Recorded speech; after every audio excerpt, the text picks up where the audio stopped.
तो सुखदेव जी महाराज कहते हैं कि मनुष्य के बिगड़ने का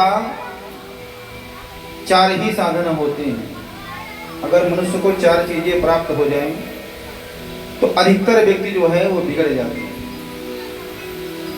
तो कहते हैं कि सबसे प्रथम कहते हैं कि व्यक्ति को अगर बड़ा पद मिल जाए तो वह व्यक्ति बिगड़ सकता है, और कहते हैं कि ज्यादा धन मिल जाए तब भी बिगड़ सकता है, और कहते हैं कि ज्यादा स्वरूपवान अगर भगवान किसी को बना दे और तब भी बिगड़ सकता है। और चौथा है यौवन। तो कहते हैं कि जो बेन महाराज हैं इन्हें चारों सुविधा उपलब्ध है, और इन्होंने क्या किया, पूरे राज्य में अपने आप को स्वयं ही भगवान घोषित करवा दिया। कहा कि हमारे राज्य में आज के बाद में किसी भी देवी देवता की पूजा इत्यादि नहीं होगी, मैं ही इस पूरे राज्य का भगवान हूं और मेरी ही पूजा होनी चाहिए। और वह बेन क्या करने लगा, यदा देवेषु वेदेषु गोषु विप्रेषु साधुषु धर्मे मयि च विद्वेष सवासु विनश्यति।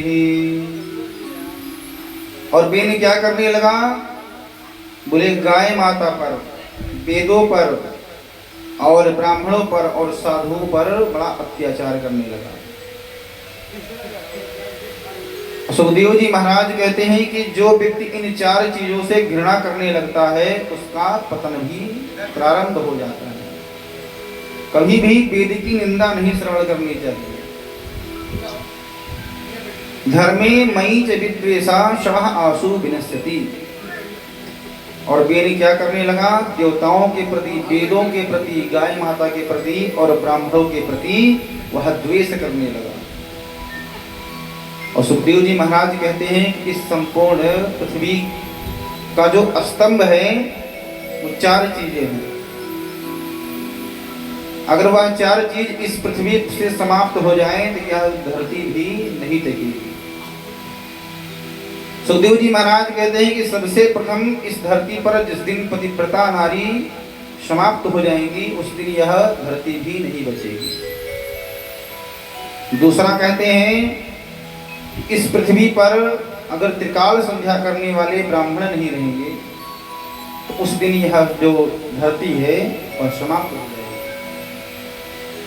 और तीसरा कहते हैं जब तक साधु संत सन्यासी जो हैं वो भगवान की उपासना कर रहे हैं, जिस दिन यह उपासना बंद हो जाएगी उस दिन भी यह धरती समाप्त हो जाएगी।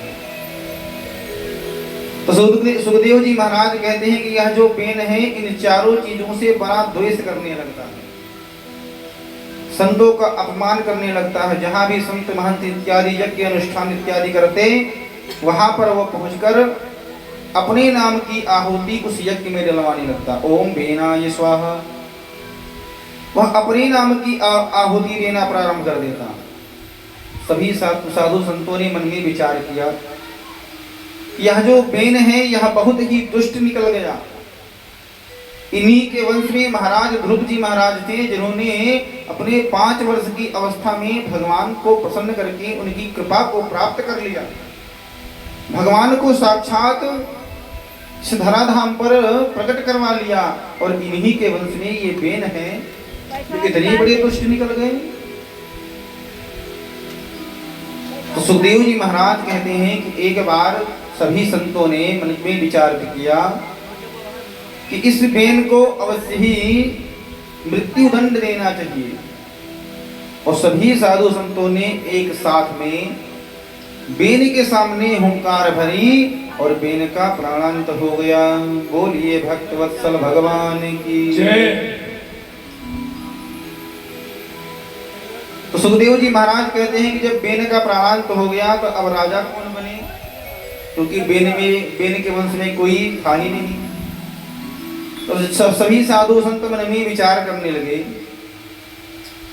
कि अब राजा किसे बनाया जाए। सभी ने विचार किया कि महाराज बेन के शरीर से ही उत्पन्न हुए बालक को राजा बनाया जाए। लेकिन अब महाराज बेन तो मृत्यु को प्राप्त हो गए हैं, तो क्या किया जाए? तो बोले कि उन्हीं बेन महाराज के शरीर का मंथन होना प्रारंभ हुआ और उन्हीं शरीर के मंथन से महाराज पृथु भगवान का आगमन हुआ। बोलिए पृथु भगवान की जय। और पृथु महाराज बड़े ही प्रतापी राजा हुए। उनकी पत्नी का नाम माता अर्ची है। और सभी ने देखा, पृथु महाराज ने देखा कि मेरी प्रजा जो है वो बड़ी ही दुखी रहा करती है। मेरी प्रजा जो है वो बड़ी दुखी है, अन्न की चिंता में दर दर भटक रही है। ये पृथ्वी जो है वो अन्न देना ही बंद कर दी है। तो एक दिन पृथु महाराज ने मन में विचार किया, यह पृथ्वी जो है अन्न देना क्यों बंद कर दी है? तो पृथु महाराज ने अपने अस्त्र को निकाल करके पृथ्वी माता को ही मारने के लिए दौड़ा लेते हैं। पृथ्वी माता एक गाय का रूप धारण करके श्री पृथु जी महाराज से कहती हैं कि महाराज श्री, आप चाहते हैं कि पृथ्वी से अन्न प्रकट हो, लेकिन आपकी जो प्रजा है वो बड़ी ही आलसी प्रजा हो गई है। बिना कर्म किए वो फल भोगना चाहती हैं, तो ये कैसे हो सकता है? तो पृथ्वी माता ने कहा कि आपकी प्रजा जो है वो पृथ्वी पर ना तो यज्ञ कर रही है, ना ही जप कर रही है, ना ही तप कर रही है, तो भला इस पृथ्वी से अन्न कैसे प्रकट होगा? तो पृथु जी महाराज कहते हैं कि जब से हमने इस धरा धाम पर अवतरित हुआ हूं, तब से न जाने कितने अनुष्ठान यज्ञादि हमने किया, और आप कह रहे हैं कि इस पृथ्वी पर अनुष्ठान नहीं हो रहे। तब गाय माता ने कहा कि महाराज, कर्मणा जायते जंतु कर्मण्येव विलीयते, सुखम दुःखम भयम क्षेमा कर्मण्येव विवर्तते। कहते हैं कि जीवन का जो जन्म कर्म से होता है वह सब भगवान के ही हाथ में होता है। और यह जो पृथ्वी है, जब तक इस पृथ्वी पर धार्मिक अनुष्ठान इत्यादि चलते रहेंगे, तभी तक यह पृथ्वी अन्न इत्यादि देती रहेंगी। जिस दिन इस पृथ्वी पर धार्मिक अनुष्ठान, यज्ञ, कथा इत्यादि बंद हो जाएगा, उस दिन पृथ्वी माता भी अन्न देना बंद कर देगी। और वही हुआ।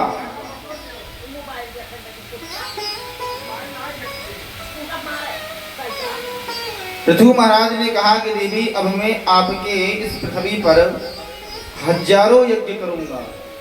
और पृथु महाराज ने मन में संकल्प ले लिया कि अब मैं इस धरा धाम पर यज्ञ के ऊपर यज्ञ करते जाऊंगा, और जब तक इस धरती से अन्नादि प्रकट नहीं होने लग जाएंगे, तब तक मैं निरंतर यज्ञ ही करता रहूंगा। और पृथु जी महाराज यज्ञ करने को उद्धत हुए और 99 यज्ञ उन्होंने कर लिया। और जैसे ही 100वां यज्ञ का तैयारी हो रहा था, तुरंत ही इंद्र आए और यज्ञ का जो घोड़ा था वो ही चुरा लिया। क्योंकि इंद्र को भय हो गया कि अगर इनका 100 यज्ञ पूर्ण हो जाएगा तो ये इंद्र की पदवी भी मांग सकते हैं भगवान। क्योंकि जो 100 अश्वमेध यज्ञ कर लेता है वह इंद्र के सिंहासन पर बैठने का अधिकारी हो जाता है। और पृथु जी महाराज का 99 यज्ञ चल रहा था, उसी बीच में इंद्र आए और यज्ञ का घोड़ा चुरा करके लेके चले जाते हैं। पृथु जी महाराज ने मन में विचार किया कि यह अवश्य ही इंद्र ने किया है। और इतने में भगवान हरि स्वयं श्री पृथु जी महाराज के सन्मुख प्रकट हो जाते हैं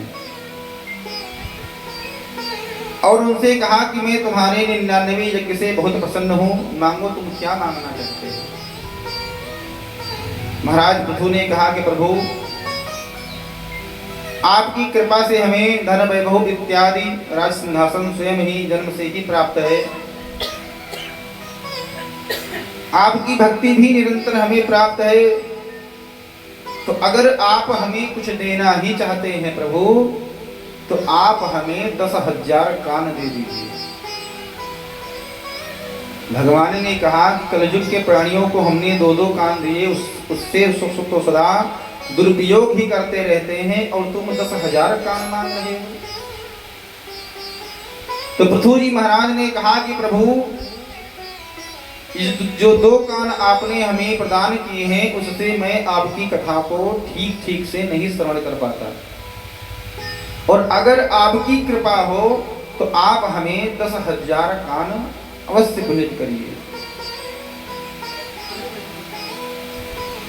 भगवान ने महाराज को 10,000 कान भेंट कर दिए, और इंद्र ने अपनी पुत्री का विवाह श्री पृथु जी महाराज के संग में कर दिया। और सुखदेव जी महाराज कहते हैं कि श्री पृथु जी महाराज के ही वंश में अंतर ध्यान नाम के पुत्र हुए, क्योंकि इनको अंतर ध्यान होने का अभ्यास प्राप्त था, इस कारण से इनका नाम अंतर ध्यान हो गया। और इन्हीं के पुत्र हुए हवीरभान, और इन्हीं के वंश में प्राचीन वर्ष